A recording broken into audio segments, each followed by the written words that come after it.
নমস্কার। সবাই কেমন আছেন? আশা করি ঠাকুরমা স্বামীজির কৃপায় সবাই ভালো আছেন। তো চলুন আমরা ঠাকুরমা স্বামীজিকে প্রণাম করে নিই। ওম সাপকায় চ ধর্মস্য সর্বধর্মস্বরূপিণে অবতার বরিষ্ঠায় রামকৃষ্ণায় তে নমঃ। ওম জননীং শারদাং দেবীং রামকৃষ্ণং জগদ্গুরুং পাদপদ্মে তয়ো সিত্বা প্রণমামি মুহুর্মুহুঃ।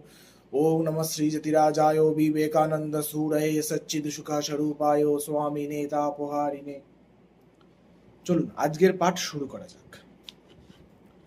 ধর্মকে আমরা কিভাবে উপস্থাপিত করব?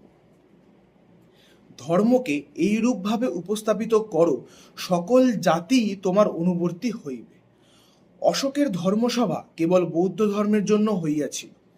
আকবরের ধর্মসভা ওই উদ্দেশ্যের নিকটবর্তী হইলেও উহা বৈঠকী আলোচনা মাত্র। প্রত্যেক ধর্মেই ঈশ্বর আছেন। সমগ্র জগতে একথা ঘোষণা করিবার ভার আমেরিকার জন্যই সংরক্ষিত ছিল।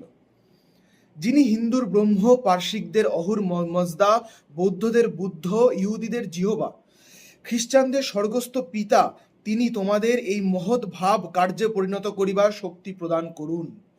পূর্ব গগনে নক্ষত্র উঠিয়াছিল, কখনো উজ্জ্বল কখনো অস্পষ্ট হইয়া ধীরে ধীরে উহা পশ্চিম গগনের দিকে চলিতে লাগিল। ক্রমে সমগ্র জগৎ প্রদক্ষিণ করিয়া পূর্বাপেক্ষা সহস্র গুণ উজ্জ্বল হইয়া পুনরায় পূর্ব গগনে শ্যানপোর সীমান্তে উহা উদিত হইতেছে। সাংপো ব্রহ্মপুত্রের তিব্বতী নাম। স্বাধীনতার মাতৃভূমি কলম্বিয়া, তুমি কখনো প্রতিবেশীর শনিতে নিজ হস্ত রঞ্জিত করো নাই।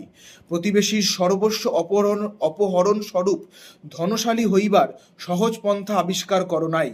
সভ্যতার পুরো ভাগে সমন্বয়ের পতাকা বহন করিয়া বীর দর্পে অগ্রসর হইবার ভার তাই তোমারই উপর ন্যস্ত হইয়াছে। নমস্কার।